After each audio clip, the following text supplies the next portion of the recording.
Nosotros como colegio nos sentimos muy afortunados de poder recibir a un pianista de excelencia en nuestro colegio. Es una persona maravillosa, a él le encanta el trabajo con los niños y con los jóvenes. Él hace giras por todos los colegios en distintas partes para mostrar lo que es la música, la interpretación de la música de grandes artistas. La música es maravillosa, niños. Dejémonos evocar, dejémonos escuchar lo que en nuestro interior nos produce esta maravilla que vamos a tener aquí. Él, pudiendo estar en los mejores teatros de Europa, ha decidido llevar lo mágico y maravilloso de un concierto de la mejor calidad a la cercanía de los niños y de los jóvenes. Porque como él bien dice, con convicción absoluta, los niños y jóvenes merecen lo mejor. Yo quisiera contarles, niños, que esto no es mérito del equipo directivo el que lo tengamos aquí. Esto es mérito del amigo Rosita. Él lo conoce, es su amigo. Venga para acá, mi Rosita, para agradecerte a ti este feroz pituto con el que vamos a contar esta mañana.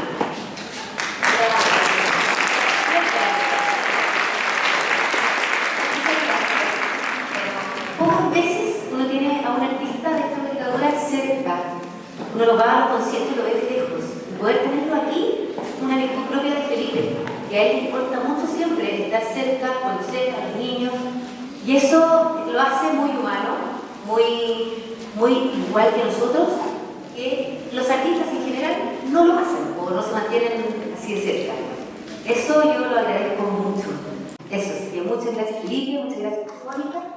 Y bueno, de regalo, Felipe, te tenemos a dos alumnos del colegio, muy prodigios también, muy queridos, que quieren hacer un regalo a ti, como tú a nosotros. Va a partir Pedro, San Martín, tocando un ratito para ti, y después va a venir la María Jesús Hurtado. Así que los presentamos. Vamos, Pedro, adelante, por favor.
Bueno, para mí es un honor estar acá. Siempre es fundamental poder entregarle esta música a los niños, pensando en los 3 atributos divinos, que son la belleza, la verdad y la bondad. La base para construir la libertad y para sostener todas las virtudes. Entonces, este concierto se enmarca dentro de eso y les voy a tocar música desde Bach hasta Scriabin. Un poco contarles cómo fue la vida de Johann Sebastian Bach como padre de la música. Se lo voy a contar así simpático. Bueno, él nace en una ciudad chiquitita, imagínense en el mapa de Alemania que es como un círculo y en el centro ustedes claven un chinche y se van a encontrar con Eisenach, que es el centro de Alemania. Ahí nace en un pueblo que todavía tiene, no sé, 20 casas, es chiquitito, no hay mucha gente en ese lugar. Era muy pobre, pero tenía este gran músico adentro. Sus padres fallecen cuando Bach solo tenía 10 años. Queda huérfano en manos de su tío y su tío, que no se hace cargo de él, lo envía al colegio internado. En el colegio internado pasa a ser el mejor alumno, sabía que era la única oportunidad que él tenía, no le queda otra posibilidad. Entonces, pero por otro lado tenía todo el talento divino y él se encarga de multiplicar sus talentos al máximo y sale becado para el Colegio de los Príncipes en Alemania, que era el colegio de Lüneburg, al lado de Hamburgo. Y en este colegio él se educa y se hace amigo de todos los príncipes, además pasa a ser el mejor alumno del colegio. Y en esa época se aplicaba un poco la metodología del quadrivium. Entonces estaban por un lado las matemáticas, las ciencias, la música, era súper importante.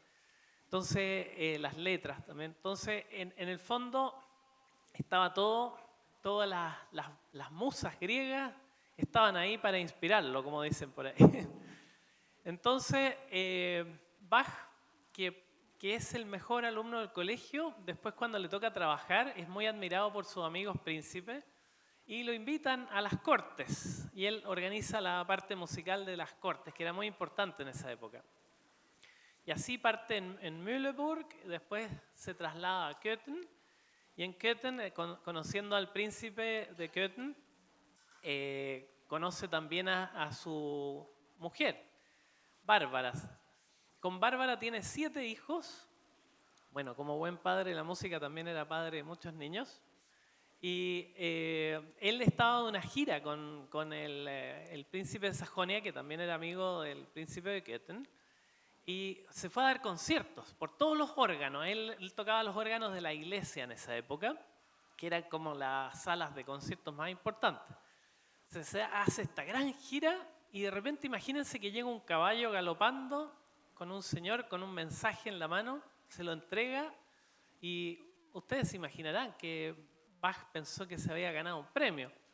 Abre el mensaje y le dice que su señora ha fallecido. Entonces, súper triste, fuerte para él. Vuelve a su casa un poco desesperado, un poco angustiado, pero él, como hombre de mucha fe y muy trabajador, siguió trabajando, siguió componiendo e inspirado en eso que le había dado Dios, en ese talento. Y al poco tiempo se encuentra con Magdalena, que era una cantante, una soprano que cantaba muy lindo en el coro de Köthen también, en el mismo lugar.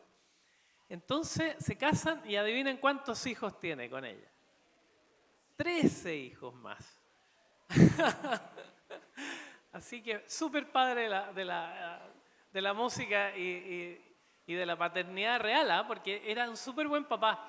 Ustedes saben que él cuidaba a sus niños, era muy disciplinado, era estricto, no crean, no era de esos papás así como simpáticos, sino que era bueno. Y cuidando toda esta familión gigante, elige algunos que eran los más talentosos musicalmente y pasaron a ser los grandes músicos que crearon el clasicismo posteriormente. O sea, fue impresionante lo que hizo. Está Carl Emanuel Philipp Bach, después está Johann Christian. Carl Emanuel y Philipp es el músico de Bonn y de Hamburgo y de todo, o sea, en realidad de toda Alemania. es el que crea el clasicismo en toda Alemania. Después viene el músico de Inglaterra, que es Johann Christian, que también era hijo de él. Y además tiene un hijo, además de otros compositores entre medio, que como Wilhelm Friedemann, también tenía un niño que tenía muchos problemas. Él había nacido con Down, con este síndrome, y el pobre tenía muchas dificultades. Pero sin embargo el papá se dedicó a enseñarle piano y el niño tocaba excelentemente bien, así dicen algunos críticos de la época. Así que él tenía una paciencia enorme y tenía muchos alumnos también. Así que les voy a tocar una música que él compone, se llama el Concierto Italiano. Lo compone en 1732, viviendo en Leipzig, en su época más gloriosa, cuando tenía más éxito y se dedicaba, imagínense, a la Capilla Santo Tomás de Leipzig. Además estaba en las organizaciones de música que había en el pueblo. Él era el jefe de todo eso. Así que les voy a tocar este concierto italiano, ojalá que les guste mucho.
Bach, imagínense que nace en 1685 y muere en 1750.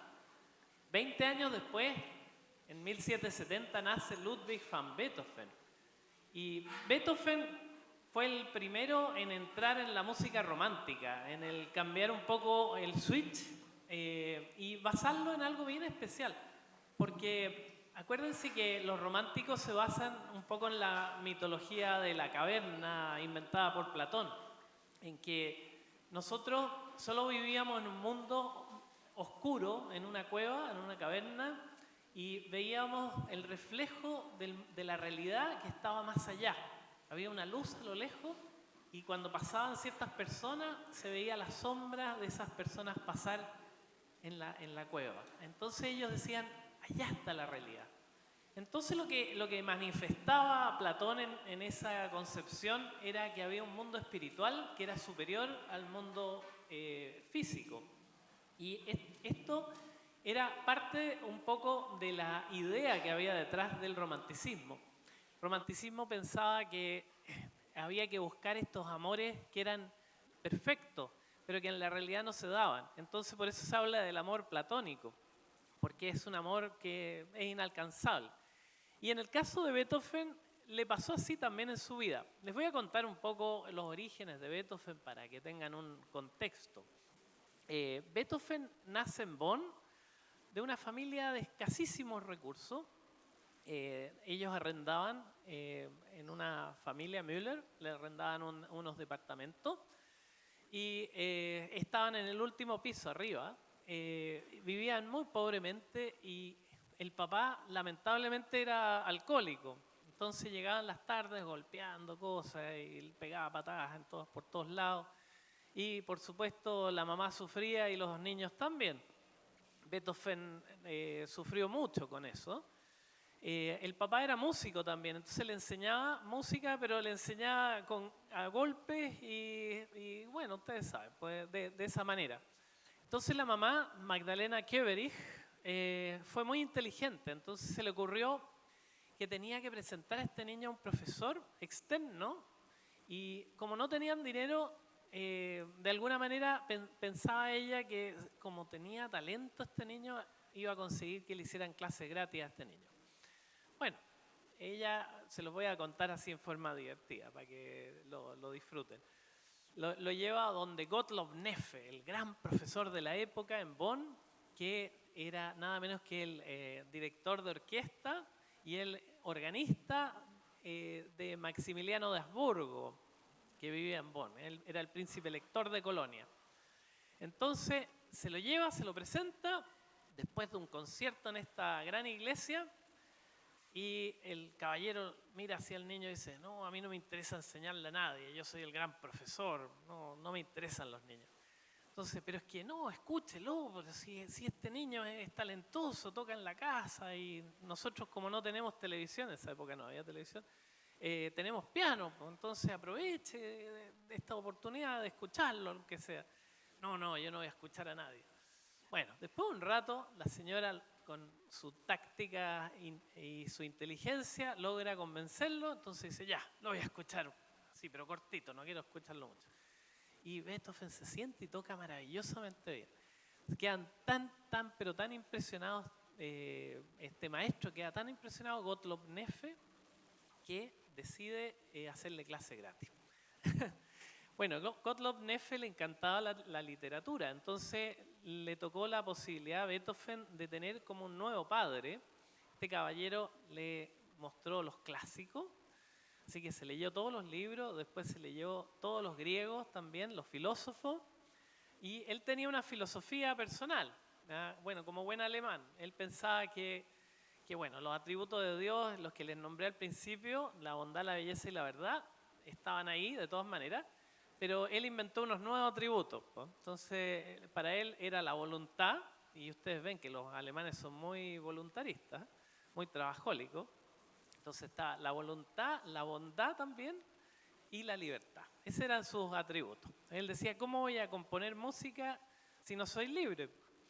Y más encima, como tenía esta alegoría de la caverna y había leído los libros de Goethe, como Werther y todo eso, que son un poco dramáticos, no sé, si están como para la edad de ustedes todavía, pero bueno. Todos esos libros se los había leído, entonces decía, ya, esta tensión que hay en el mundo tiene que relajarse, porque el Sturm und Drang era la teoría de Goethe, de que para causar gran atracción literaria necesitaba mostrar grandes contrastes. Entonces él dijo, yo también lo voy a hacer en la música, estos contrastes. Y con esto de la alegoría de la caverna y con estos atributos, entonces él crea una nueva música. Y les voy a dar el ejemplo perfecto de esa música, porque a él le toca, que es becado por el príncipe elector a Viena, y en Viena estaba con el mejor profesor del mundo estudiando, y él a su vez, para mantenerse un poquito, tener unos pesos extra, por ahí ir a comer una torta ahí, el Sacher-Torte, me imagino, ahí en Viena, y tomarse un buen café.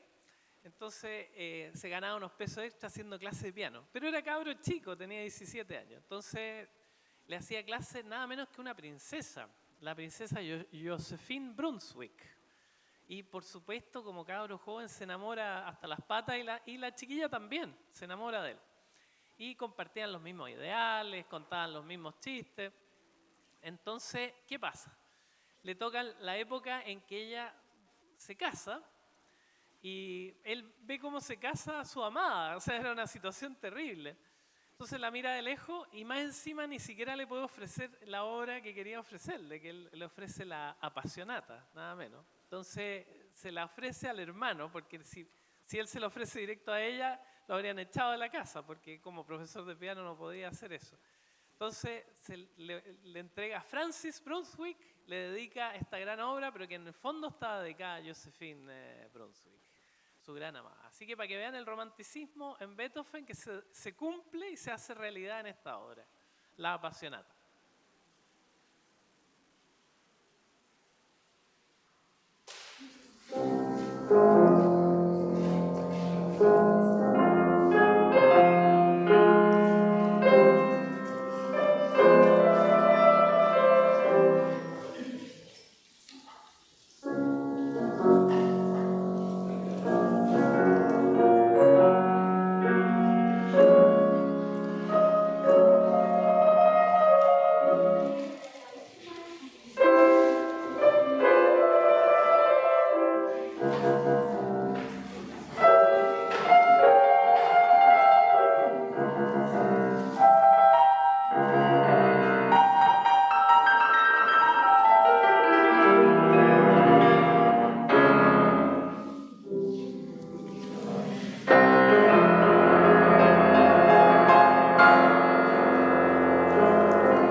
romántico, nos vamos a encontrar con nada menos que con Frédéric Chopin.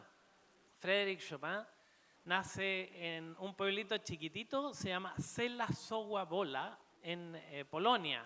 Está a unos 70 kilómetros de Varsovia.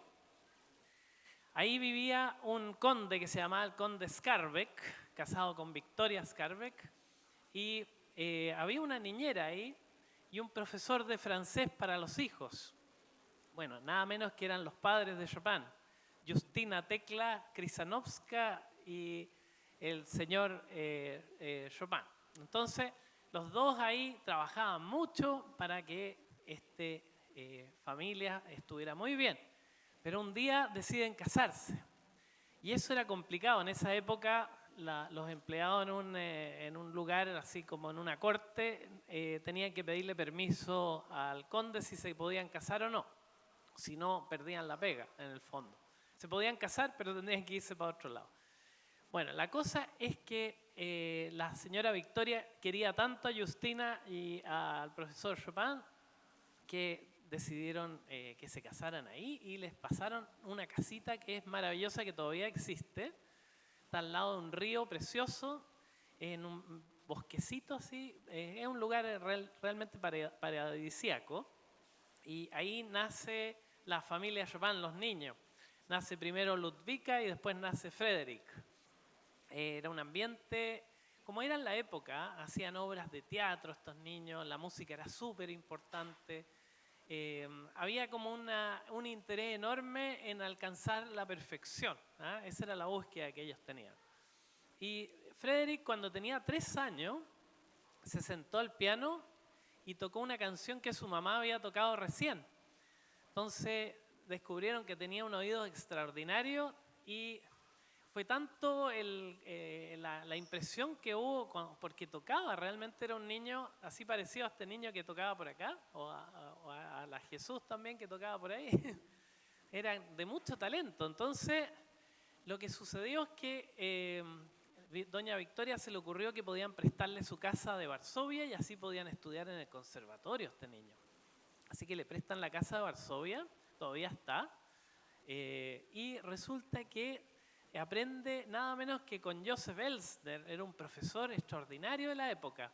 Y adivinen, niños, ¿con qué música aprendió Chopin a tocar el piano? A ver si se le ocurre. A ver. Con la música de el padre de la música. ¿Cómo se llama el padre de la...? No, con la música de... A ver. De Bach, justamente, la música de Bach. Entonces le enseña todos los preludios y fugas de Bach. Entonces Chopin se hace un gran pianista y por ahí cuando estaba en el conservatorio se le ocurre componer una canción muy linda a una compañera de curso que se llamaba Constanza Glaukowska, que cantaba precioso. Entonces le dedica esta canción, pero queda guardada en un libro por ahí a los lados. Y Chopin, cuando estaba a punto de morirse, le dice a su hermana que queme todo lo que no está editado. Y esta obra no estaba editada. Y gracias a Dios la hermana tuvo la inteligencia de no quemar esa obra, pero quemó bastantes otras, que fue una tragedia un poco. Pero esa no la quemó. Y es una de las obras más famosas de Frédéric Chopin, La Fantasía Impromptu.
Franz Liszt. Franz Liszt conoció mucho a Frédéric Chopin y los dos tenían la misma edad, un año menos en realidad.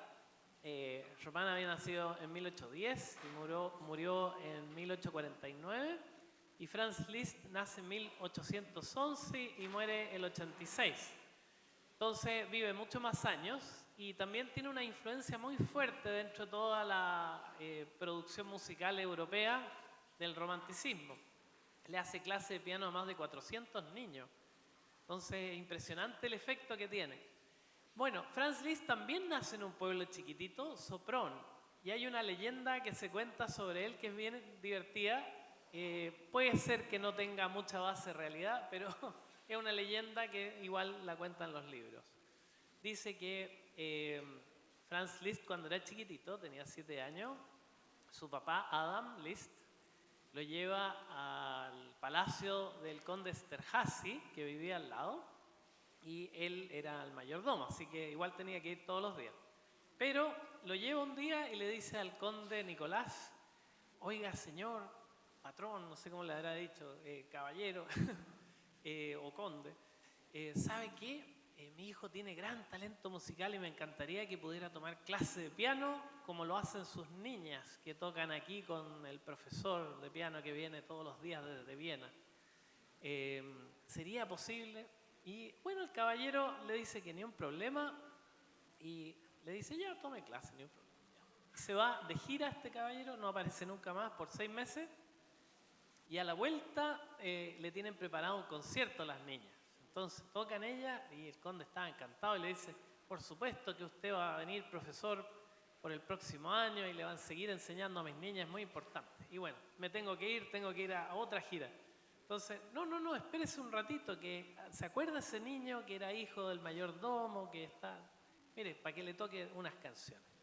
Entonces se sienta y toca, pero una maravilla, y el caballero queda tan impresionado que le da una beca para ir a estudiar a Viena.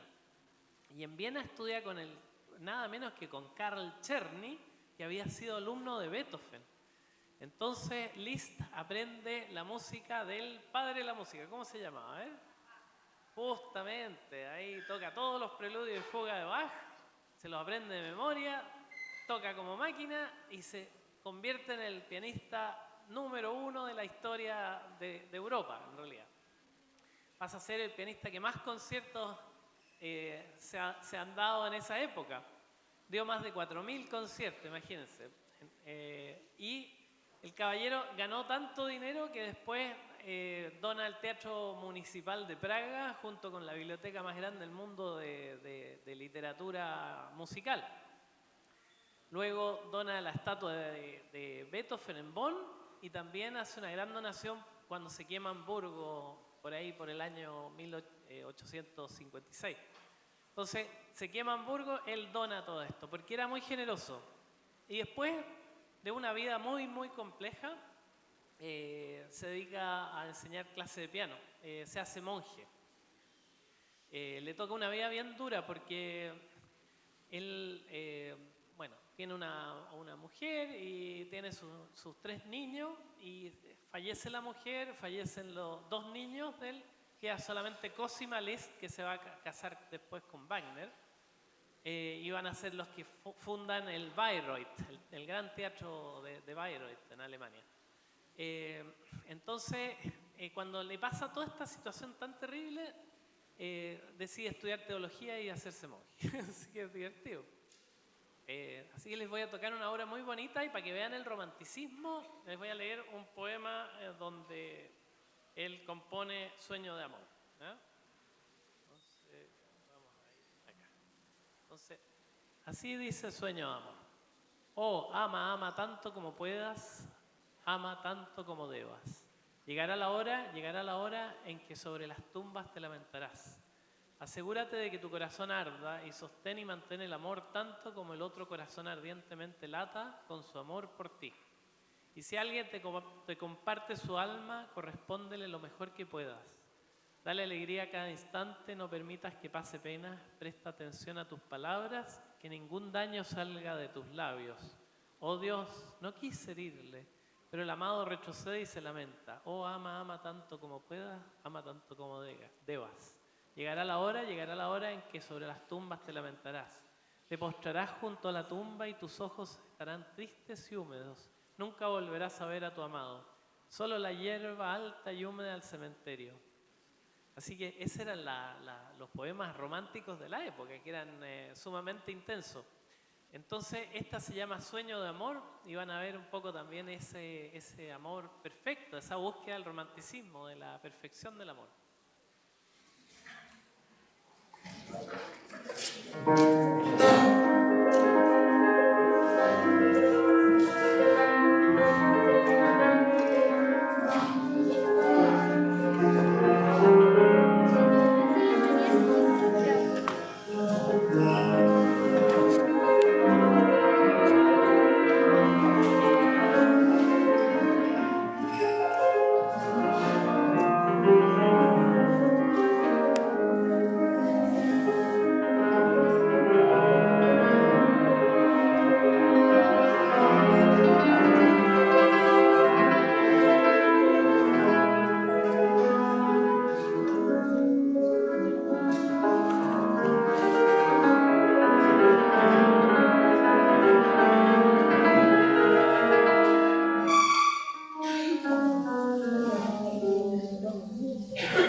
En distintas regiones.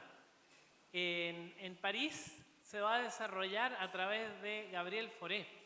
Gabriel Fauré va a ser el gran conductor de la música que va a seguir después en Francia, que va a ser Debussy y Ravel, Poulenc, César Franck, Messiaen, toda esa música que viene después.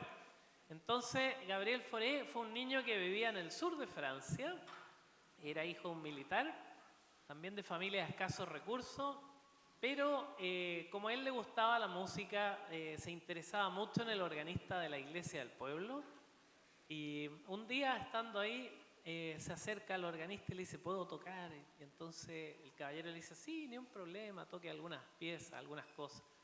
Bueno, el niño tiene clases con él, aprende rápidamente y este caballero habla con su papá y le dice, este niño tiene que ir a tener una formación más firme, más tradicional, entonces sería bueno que lo llevara a París.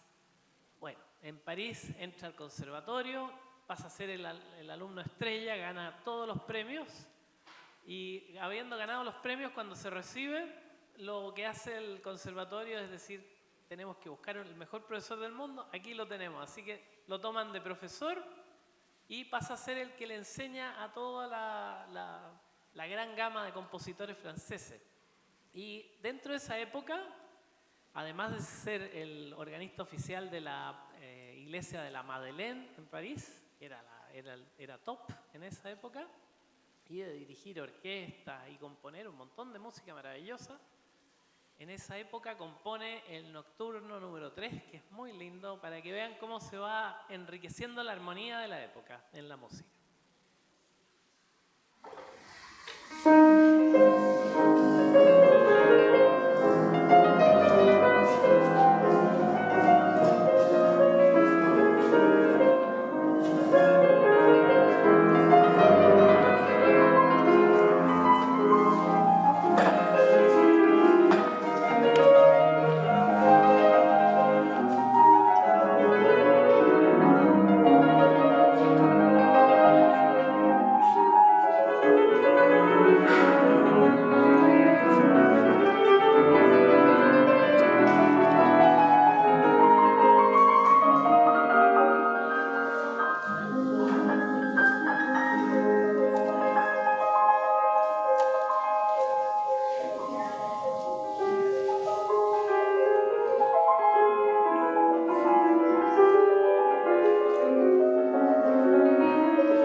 hacia otros caminos. El romanticismo llega más tarde a Rusia, llega a Moscú nada menos, y uno de los principales en esa época que arma el romanticismo en su primera etapa es Alexander Scriabin. Alexander Scriabin compone música muy, muy romántica, muy basada en Frédéric Chopin, ya que los profesores franceses también emigran a Rusia, por eso que en Rusia en esa época la corte también hablaba francés. Entonces era muy importante los profesores franceses que habían llevado la tradición romántica a ese país. Alexander Scriabin, escuchando nada menos que el estudio revolucionario de Chopin, se inspira e inventa su propio estudio revolucionario. Y acuérdense que la revolución de ellos no era una revolución destructiva, era la revolución de la belleza, el amor y la verdad. Así que esa es la revolución de ellos. Ojalá tengamos esa revolución nosotros, la búsqueda de la libertad a través de esos 3 fundamentos divinos, atributos divinos. Bueno, les voy a tocar el estudio número 12 de Alexander Scriabin.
Compañero de curso que tenía Alexander Scriabin se llamaba Sergei Rachmaninov, y Sergei Rachmaninov le toca vivir un poco más tiempo porque al pobre Alexander Scriabin se enferma de una infección porque se afeitó y se murió en 1915. Él vivió del 1872 a 1915, pero su compañero de curso que había estudiado con el profesor Silotti, que era un gran pianista de la época, nace el 73, o sea, un año menor, y se muere en 1943, o sea, le toca una vida más larga. Pero le toca también la Revolución Rusa, y esa era una revolución muy mala, y tuvo que partir de Rusia en 1917, y llega a Nueva York.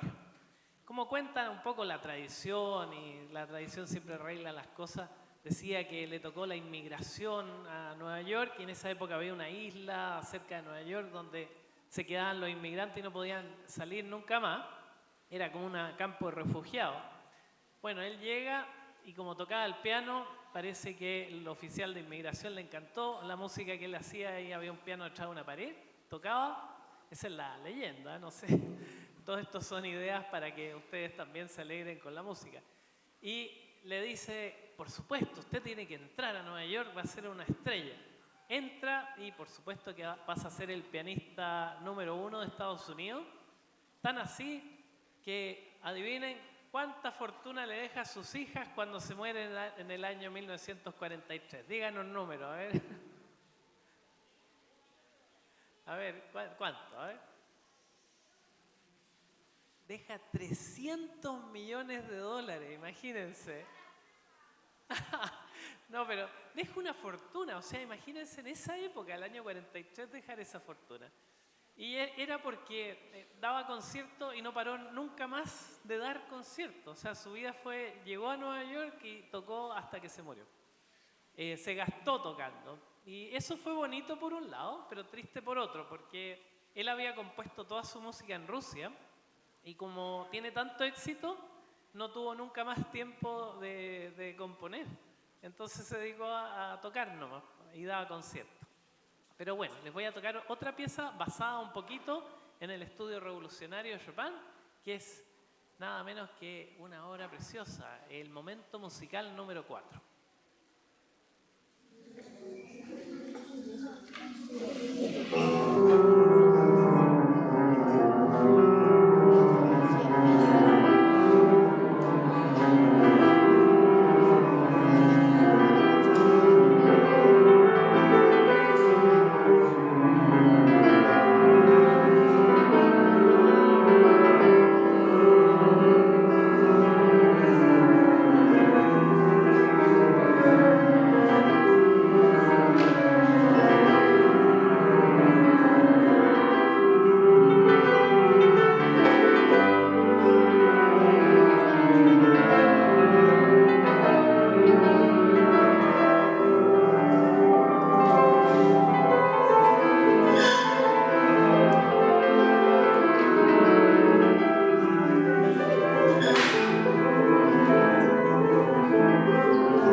Preludio revolucionario de Frédéric Chopin ahora, el que inspiró estas dos últimas obras.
Muchas gracias, espero que les haya gustado y que los llene de esperanza, pues esa es la idea.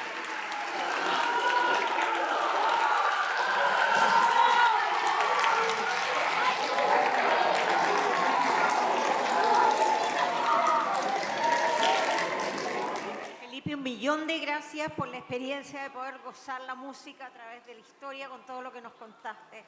1.000.000 de gracias, un gran aplauso de nuevo para Felipe.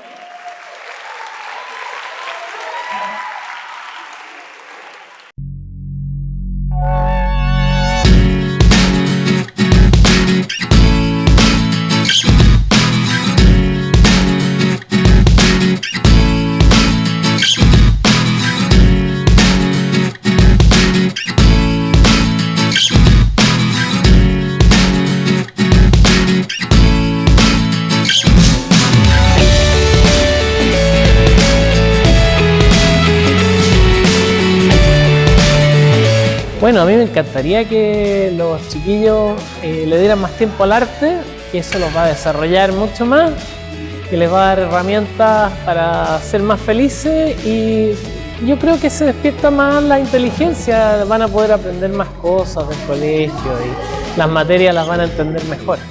Así que ese es mi mensaje de esperanza.